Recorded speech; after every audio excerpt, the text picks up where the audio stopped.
Hello, my friends. Welcome to my new country farmhouse studio.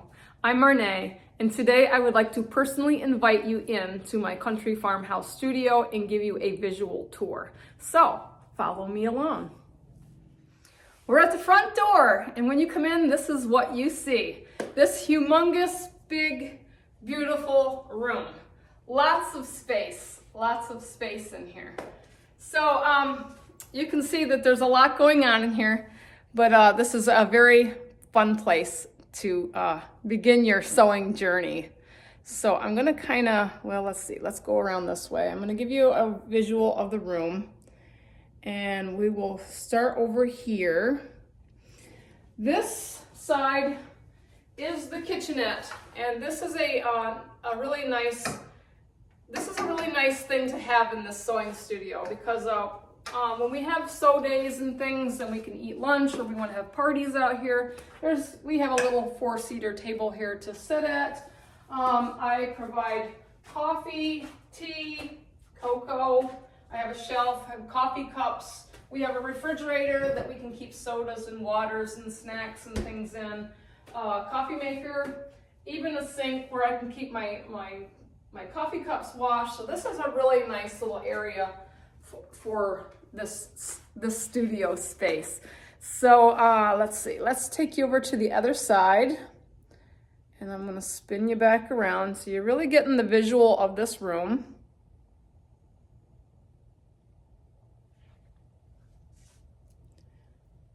Okay, so over here we have a display case, and I have a nice little guest sign-in book, so you can leave your email in here and we can email you on upcoming classes, open sews, or whatever we have to offer, whatever's going on.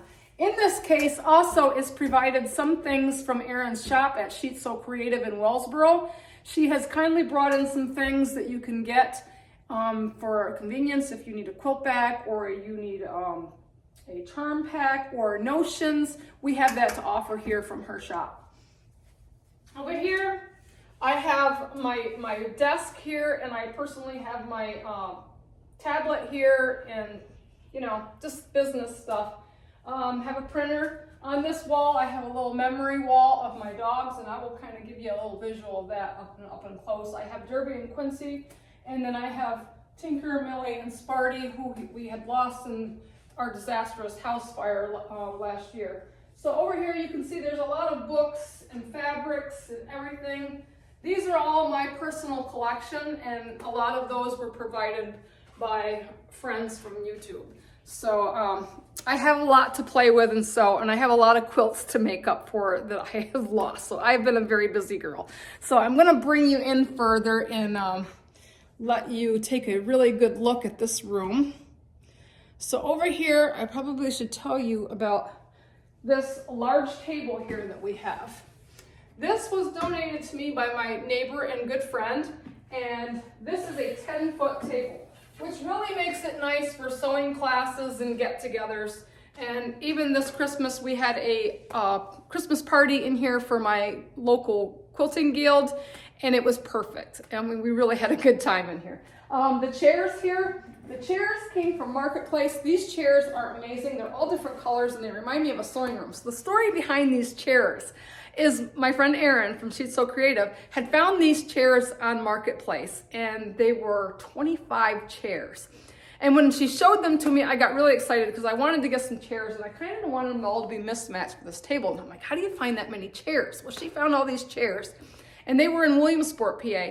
And the lady had wanted $25 a piece for them. I'm like, oh, I thought that was a lot. But I told Erin, I said, make her an offer. If she will take $10 a piece, that I would take 10 of them. And she accepted our offer. So me and Erin went on a road trip and bought all 25 of those chairs. And she took half of them and I took the other half. And I just love them because they look like sewing chairs. They are comfortable. They're like office chairs. They are on wheels. Back here so you can see one, and they're all different colors, and I just love them. Very, very comfortable and very nice to sew in a sewing room. They just fit. You know how some things are just meant to be, it just falls into place. I don't know, it was really cool, and it was a really cool find, and I thank Erin for that. So I'm gonna bring you on in here further. And you can kind of see my little sewing area over here. This is where I do a lot of my cutting. This is my Juki sewing machine. Oh, it's a TL15, sorry. I have a little rolling cart here. I keep all of my notions on and everything. And it kind of tucks in under the table. Oh, and I gotta show you this. I know I probably showed a lot of you before, but some of you may not have seen this. This is a button therapy, and I just love this. So I know I talk about you a lot, Erin, but Erin has one of these in her shop, and hers is much bigger than mine. But when I would go to her shop, you know, everybody plays in her button therapy. And I'm like, I want a button therapy. So this is my button therapy. Although all of my buttons in my button therapy are old antique buttons. And some of you out there have donated me buttons. I have bought buttons and I have found buttons. But it's almost full. And it is just really fun. And you know the thing about these buttons, when I would go through them, I really had to sort through by hand every bag of buttons, every jar of buttons that I had gotten, because a lot of them had pins in them and things. And that's the last thing you want to do, is run your hand through a button therapy and get poked by a pin, you know? So yeah, it was really fun. Some of them were really dirty and, you know, but it was worth it. It was worth it, and I love it. And when I need a button, I want to put something on a pillow or, you know, or a project, I get my button therapy and I kind of find me a really cool button. So it's really a cool thing, you know, and who doesn't love some button therapy? So over here, in my last video, some of you may have saw what I've been working on. And let me see if I can move this up without messing it up. Oop, wrong button. Okay, let's see. Okay, so I told you all that I was working on this pattern, Millie's dresses, but I just can't follow a pattern. I just cannot. I have to make it my own, and that's just who I am. When I see something, I get a whole different vision on things. So I've been adding to this since the last video. As you can see, I just had the vintage up here before, and I was like, it needed something. I was like, it just can't be vintage. I don't know. So I got looking around and I saw this idea of Clothier and Company, and I'm like, I love it. So those letters came from the Lori Holt book, Spelling Bee. So I did all of them in the same fabric and made the letters in all capitals in the 6.5 inch letter size. She offers them in the 6.5 and the 12.5. And I also put the little vintage telephone on there because it just added that vintagey feel to it. So I've got all my dresses made, and then there's one dress that stands alone that has the fabric up here. I'll show you. This dress here, I am going to put an applique dress form on, which I haven't gotten to that yet. And then there was another pattern I came across because my husband's like, why don't you throw some hats in there? I'm like, I got a hat pattern. So somebody out there sent me this haberdashery hat. And this is really cute, and it makes a really cute quilt. But I thought maybe I should incorporate it into my dress quilt. So I got 2 hats done already. And the extra dress that I needed that would have took the extra space on this, I made this in for a label for my back. And I know somebody had suggested that on the comments, and I had read it, but I hadn't responded yet. But that's a great idea. And I was already thinking just like you. So yeah, so I got the dress, and I'm going to take a fabric pen and I'm going to label it and everything, because I am very bad about labeling my quilts, and I know I need to do that. Some I've labeled and some I haven't, you know, and sometimes I just forget. So anyway, so that is my quilt, and I'm still thinking about putting some more stuff on that. I thought about adding in some flowers or something feminine because it really is kind of a feminine quilt, and I just love it. And I did I found some of this wood grain fabric too, and I thought maybe putting this framing it around the vintage Clothier and Company would make it look like a wooden sign. So that's just something that I'm playing with the idea on. But I really don't have any plan for this. I just look at it and I'm thinking, what does it need? And I'm just kind of filling in. And that's the beauty about creativity and sewing and stuff. Paint your own picture. You know, I like taking ideas from one thing and adding in other things. And there's so much things out there that you can utilize as a tool, you know, to make your design a little more, you know, with your personality. So I don't know, I just love it. So I'm going to keep y'all updated and posted on that. I'm going to work some more on that today as well, because I have some other ideas. I'm constantly watching other people, you know, and their quilts and stuff, and I'm like, oh, I want to do that. So I got a lot of different ideas. So let's move around the room here, and let's see. Let me move you back, oops, a little bit here, so you can kind of see this big cutting table here is something that Jim had built. This is especially for our quilting, and how this is made is it's made out of 2 dressers. We found 2 dressers on Marketplace, and I asked him if he could make a table out of them, and so there is a long dresser on this side, and there is also a long dresser on the other side. Now, I can't tell you how much of a pain in the butt this thing was, and Jim hates it. But everybody that comes in here loves it, and I love it. I was like, it doesn't have to be pretty. It needs to be functional. And I'm all about recycling, repurposing, whatever, you know? This has functionality because you got these drawers, and you can store stuff in them. And I haven't even, believe it or not, I haven't really gotten anything in these drawers yet. Maybe just a few things, some tablecloths in there. And the mat on top, we ordered online. I don't remember what website he ordered this mat from, but we ordered it custom to fit this particular table. And since it came all rolled up, it wouldn't lay flat, and really didn't want to fuss with it. He put this metal framing all the way around so it keeps it all nice and flat. And this is a great workspace because a lot of times I bring my little Ofla mat over here and I lay it on here because I like the space, and then I can spread out my pieces, especially when I have to letter them or label them. It gives me an extra space to lay out when we're not using it for quilting. So it is a really, really great thing. So let's, oh yeah, let me show you these guys real quick. Let's see, this way, yeah. So you see down here, in my farmhouse, I had dog beds all over the place. It was crazy. But your animals always want to be with you. And my dogs and my kitty, you know, when we were in the farmhouse, they were always in my room with me. And my room wasn't even half the size. And I had dog beds all over. I mean, we were all tripping over dog beds. But they had to be in there, and they needed a place to lay. So this space underneath here is a great space. And I got one of these big doggy mattresses, and of course Tilly's baby bed, and he loves this thing. He tore a hole in it, and I put it in a closet for like, I don't know, weeks. And he kept whining at the closet. He wanted that baby bed. So I brought it out here and I hand sewed it up. And I hate hand sewing, but I think I got it closed up because every time I turned around, he was pulling stuffing out of it. There was a big old gaping hole in it. And even Dozer likes to lay in it. So yeah, that's his favorite thing. So in this part on the end here, you can see where it's kind of got the hole here. Jim is going to put mounts on the end of this. So this is where we're going to keep our rolled batting. And we haven't gotten a rolled batting yet. Well, actually, I got a small roll that I just bought from Joann's because we're still waiting for delivery.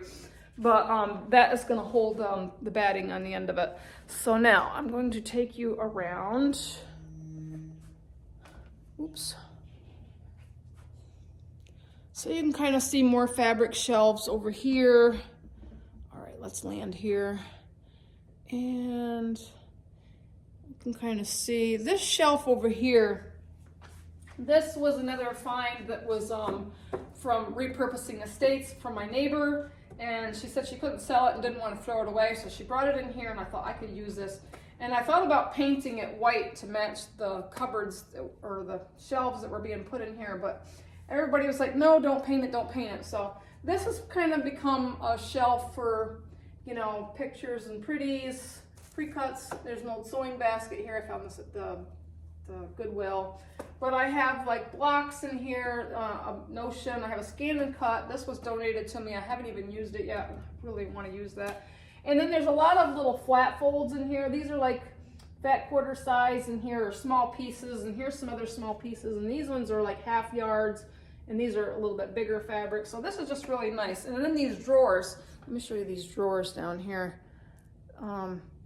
these drawers are great because I have a lot of notions in here and a lot of rotary cutters. So this holds a lot of different things, and it is great for beginners that come to a class, because I've had people say that, well, I don't have any tools. I don't have any rotary cutters or scissors or whatever. I have resources. So if you're a beginner and you want to start sewing, this is the place to come. I have the resources. I have extra fabric, that I have tons of scraps to play with. So this will be a really fun place to come if you are a beginner and you are local and you want to come and learn something. This is the place to be. It will be a lot of fun. So, let's go around the room. You can see here we've got shelves that have lots of fabric. We have irons. We have three ironing boards, plus my personal one over there. So I have 4 ironing boards in here, but I have extra irons. So when we do have a group in here and people are fussing for an ironing table, we have plenty, so everybody can press and don't have to wait, and you can keep going. I have shelves here of Christmas fabric. These 3 bottom shelves are all full of Christmas fabric. These 2 shelves up here are all panels. I would love to do a video on panels, because I know I have a couple of them that I really want to get to, and I have so many things I want to get to, and and not enough time. So I'm really working on trying to get into some things that I really want to do. So these little cubes here, this was another donation from my neighbor. She's so awesome. But this really makes it nice for keeping all of my scraps in. And believe me, I have a lot of them. I have a lot of scraps, and I have them all sorted by colors. So there's like blacks and browns.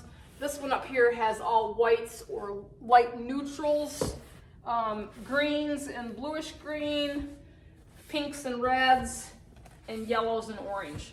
So, and they're all full. So when I'm saying I've got things for scraps or making blocks, I've got a lot of stuff to play with. So it's really cool. And I feel like I gotta sneeze. So if I sneeze, in here, when you get around all this fabric dust, oh my gosh, I sneeze a lot. I don't know about you all, but yeah. Okay, so this is like a thread shelf. I do have extra sewing machines here, and I'll show you this cute little sewing machine up top here. I'm pushing the wrong button. This little machine up here was donated to me by my friend Nancy, and this is a really nice little machine. It's like it's a mini Ultra. It's a Kenmore, and it was like new in the box, and she said she used to use it when she was a teenager, and I'm like, well, I wouldn't know. It looks like it's brand new, but it works great. I've had some people come in here and use some of our machines, and they all work great. So yeah, oops, wrong one. Let's see, let's move back down. I got my thread shelf, and then down below the thread, I have lots of utility fabric. This is what I would use for pillows or different things, for pillow backs or making pillows, whatever. You can always use utility fabrics or fabric for whatever. So over here, let's see, wrong way. We have a beginning to our long arm thread. Before we lost our home, we had lots of thread, but thread can be a little pricey, so we have to start over. But we are accumulating some colors, and I'm really excited to tell you that we are quilting now. We've only done 2 quilts so far, but I've got the word out, hopefully, or I'm trying to get more of the word out that we are taking quilts again. We're working on getting more batting. I mean, trying to what's the word I'm looking for? To build everything. We're rebuilding, rebuilding our inventory of, threads and batting and everything, so, but we do have some batting here. Some people bring their own, so I guess it's just a preference thing, but we like to be well prepared for everything. So, let's see, above the thread, on my shelves up here, these are all kits. These are quilt kits. There is a lot of fun. There's some Christmas quilts in here. Oh, I don't know what else is in here. There is lots of kits, and I really think these would be fun to do. I want to make so many quilts. I have a show to go to do, a trunk show in October, and I really want to get on my game for making quilts and getting some made because I'm excited to do that trunk show. And I had a ton of quilts to show, and now I'm just kind of restarting. So I'm starting all over again. So I know you've heard all that before. Okay, so we're gonna kind of move in here a little bit. I don't know what else I got in here. So yeah, this is our shelf that some things that we've done. I have completed, and I binded for my friend a table runner that she did. We have a quilt here that needs to be picked up. Down below here I have all of my sewing machines, and you can kind of see down there we have a couple of Genomes and a couple of Singers. We do want to become a Bernina classroom, and maybe get some Bernina sewing machines in here, and that way it's kind of cool if you come in here and you sew, you can try them out. If you like them, we can hook you up with Hoover's Bernina, and you can purchase a Bernina sewing machine. My experience with Bernina is I've never sewed on one until I lost my house last year, and my friend Erin had gotten me a Bernina sewing machine, and I was scared to death of it. I was very intimidated.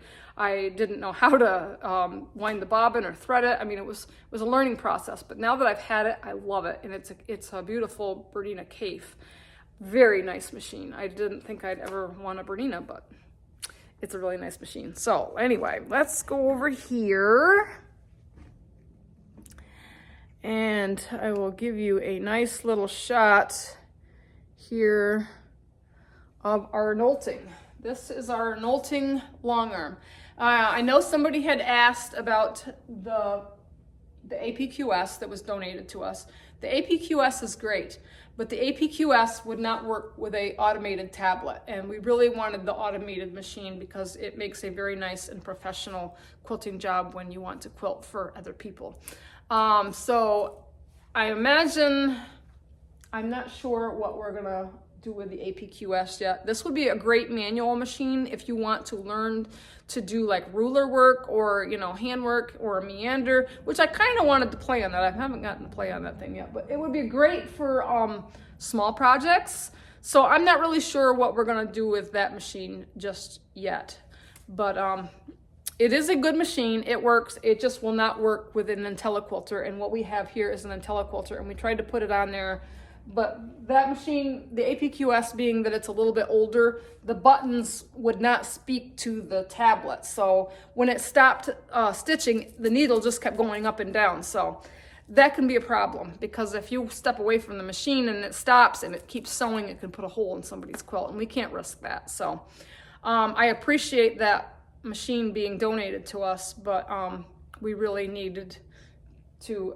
have a machine that was automated. So I should say we practiced on a couple of my quilts. This is still a bit of a learning curve, and how, just little tweaks and things of how, because we were so, I'm trying to make this easier to understand. We were so gammal, we that's what we did. We had a Gamma Elevate, and we knew that machine. This machine doesn't operate like the Gamma did. This is a little bit different. So there is some learning things about loading the quilt and basting the quilt down, and different techniques, I think, that we just need to relearn, because this machine is a little bit different. So if that makes any sense. But yeah. So even in my mind, when I would go to Erin's and try to quilt something over there, she had a Bernina quilting machine, and I could not wrap my brain around her machine, even though it was simple. But she had this big screen, and it was computerized, and me and computers don't mix. I tell you, I'm old school. But I was so Gamma programmed, I couldn't get her programming. I couldn't wrap my head around it, so I just let her do all my quilting for me. So yeah. But this one is very easy. It is very easy to understand. It is easier to load because we're not basting our quilts to the leaders. And they have these snapper things that make it nice. You don't have to pin your quilt or anything. You just snap it on, and this leader has a tube in it, and then just snaps down to hold your quilt in. So it is a lot easier and a lot better. So this is a Knolting Pro Series 24. And we had ordered this from a lady up in Avon, New York, and she is a knolting instructor. So her and her husband come, and they brought this down to us, you know, and to set it up. She went over a lot of information about how to program it and stuff, and even left us a guidebook to, you know, in case we come across any issues. But we've pretty much got it down. I mean, Jim's very smart with computers, unlike me. I mean, he's teaching me, but this is very easy to understand, and I'm really, really happy with it. So enough about that. So we're getting to about the end of the room here, but I will kind of walk you down. You can see we've got these nice windows in the back. This room gets lots of good natural light, and I keep some plants out here. And this is the messy corner back here. But this is where we come in to the studio. This is my personal door, my private door, because we have a fenced-in yard out here for the dogs. I have a place to hang my coats. I have a little bench here where I can remove my shoes. We have a couple extra chairs over here, and of course we have the APQS here. And of course I have a stand here that my mom had brought, and I kind of hung my tote bags on it for now.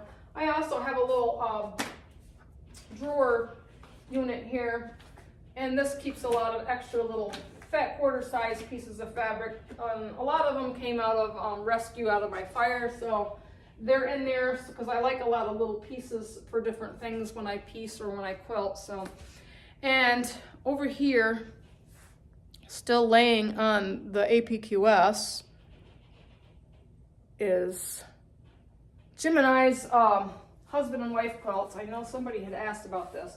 We haven't gotten these quilted yet, Jim's and mine, because of the batting issue. So I had went to Joann Fabrics here on Sunday, and I bought a roll of batting that was on sale, and I also got a $15 off coupon on it. So that's great. It gets us started anyway until our batting delivery gets here. So I still want to do some of my own quilting. I have the feed sack quilt that I want to get done, and I did show that to you when I was in the house here a while back, so any of you that saw that, I want to get that one quilted. And I do got some binding to do. I got to get the strawberry quilt one, excuse me, binded, and the small throw. And of course I've been binding up some placemats that Erin had given me last year that she was supposed to have given me for Christmas, but I'm glad she didn't, because she said she didn't get them binded, because otherwise they would have been in my house and we would have lost them. But she gave them to me, and I've been putting the binding on them. So I've had some fun with them the last couple nights when I didn't really want to work on my quilt. I kind of work on little things that I don't have to think too much about. So also what I want to put on my quilter is here, I don't know, a month and a half ago, we did a Chubby Charmer class, and I have the panels built for a Chubby Charmer. This is the regular size that it's supposed to be. Usually I make the extra big one, but I want to quilt these on the quilter, so because the quilter will make it more stiff, unlike this one. This one has some fusible fleece in it, so it's very loose and flimsy, but this one I can easily fold up and keep in my Jeep or whatever, but it's big enough to carry a quilt in. So if you've seen any of my past videos, I had some video on the Charmer XL is what I called it. But this is big enough, and I don't have the hole sewed up in the inside yet where I turned it, and I didn't stitch around the top yet. But I did stitch in the ditch with the fusible fleece and the outside of the bag. The inside is not quilted or anything. So this is just a very simple bag, but a very nice bag. And when I go to guilds and meets and things, I like a big bag to carry a quilt in if we're gonna do like a sew and tell, you know, or show and tell. I don't know, I like to call it sew and tell. But this is a very nice bag, and I had this panel, and it says Steampunk Secret Sisterhood Sewing Society, and I put that on this bag, so it's really cool, and it has some of the steampunk little blocks in it as well. So that's I don't know if I'd call it an unfinished project, but it's kind of almost finished. I guess I could put it that way. It's almost finished. So anyway, this is pretty much my room. So, and then of course, when you come around the door, right around the corner is my sewing area and my ironing station. So you kind of get a visual of the room, which that's not working, so let's move it this way. So there you go. So you can kind of see, you know, how it is. That I have a sewing table here and this big old pressing mat, which I love. Thank you, Lynn. Lynn sent me this. She was one of my first care packages, and I still use the iron that she gave me. This is a very nice, gently used iron that she sent. And of course, this big table came from, this big ironing board came from Erin. So there's things that I'm still using, which I am very happy to have to keep me sewing. So yeah, I guess this shall conclude our little tour of my sewing studio. And those of you that are local and you would like to come to a class or come and just sit and sew when we have an open sew day, or if you're a beginner, please reach out to me or Jim. Jim answers the phone a lot and he answers the emails as much as I do, probably more than I do. But I do get the messages, and let me know if you're interested in a beginner's quilting class. I have plenty of resources. I have extra sewing machines. I have plenty of fabric. I can teach you and turn you into a quilting addict, such as I. Because it really is a passion, an obsession, and an addiction, as I tell everybody, because that's just how I feel. And everybody needs to be passionate about something. This is a good habit to have. So I'm gonna leave it here, and I hope you enjoyed this little tour of our new sewing studio, and I hope that you will join us right back here next time, and I'll have some more done on the Millie's dresses mishmash here that I've got going on, and maybe something new, who knows. I have a lot of things that I want to do and I want to share, so I hope that you come along. I hope that you like. I hope you subscribe if you're new. Please subscribe. My channel is growing, and I feel like I am growing. So take care, and I will talk to you next time. Bye.